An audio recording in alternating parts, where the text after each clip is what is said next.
Саламатсыздарбы? Бул кунт коюп бугуу сабагынын видео түшүндүрмөсү. Аны мен Гүлзат Газиева алып барам. Турмуштагы түшүнбөстүктөрдүн көбү баарлашып жаткан адамдын кебин көңүл коюп, аягына чейин укпастан, кесе жооп берип, сындап коюудан келип чыгат.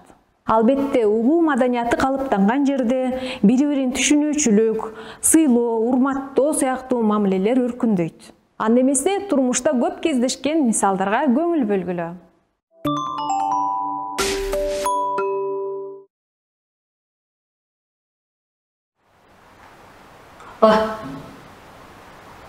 Апа, не oldu? Неме? Киноға тартылғаны Бишкекте кастинг болады екен. Кастинг деле. Окууга көңүл бөлбөй койдуң го? Апа, мен сабак окуганга да жетишем, киноға тартылғанга да жетишем, апа. Жол кире таап берсеңер эле болду. Азыр пандемия маалында да кино тартылат бекен. Ооба? Койчу балам, алыскы жолдо кыйналасың. Барып келгенге тамак ашыңа акча кетет.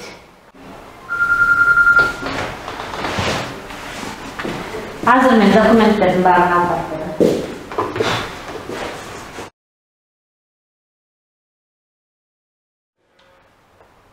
Апа, Балам. неме? Киноға тартылғаны Бишкекте кастинг болот экен. Ал кастингте 14-16 жашар балдар катышса болот экен. Күндүзү окуп, кечинде иштеген баланын жаш кезин аткарган таланттуу балдарды издептир. Сиздер жол кире төлөп берсеңиздер эле болду. Жол кире тапканга өзүм дагы аракет кылам. Балким өтүп калсам, ролду аябай жакшы аткарам. Игирике жетишкен адам жөнүндө тасма тартылат экен да, Ооба, апа, ооба. Бишкекке барып келгени кастингге катышыш үчүн жол кире таап берем экен деп кыжалат болуп атасыңбы? Ооба. Атам экөөңөрдөн көп акча сурап атам. Андан тышкары мектепке да, спорт залга да төлөп атасыздар. Максат, мектепке, спорт залга алган акчаларыңа ыңгайсыз болуп жатасыңбы? Биз сенин ар тараптуу өнүгүшүңө кубанычтабыз. Ата-эне катары биз сенин актёрдук өркүндөшүңө кубанычтабыз. Сен так-такыр кыжалат болбо. Атаң экөөбүз акылдашып, сен Бишкекке барып, кастингге катышып келишиңе аракет жасайбыз. Рахмат, апа.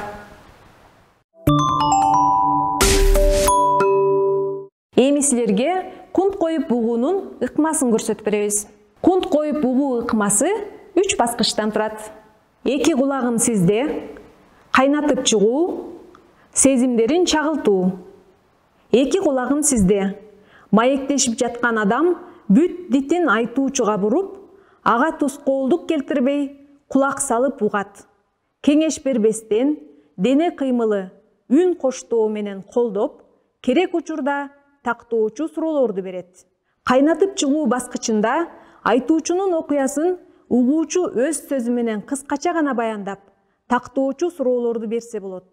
Угуучу айтуучунун окуясынын маңызын өз сөзү менен кайталап, туура түшүнгөнүн тактап алат.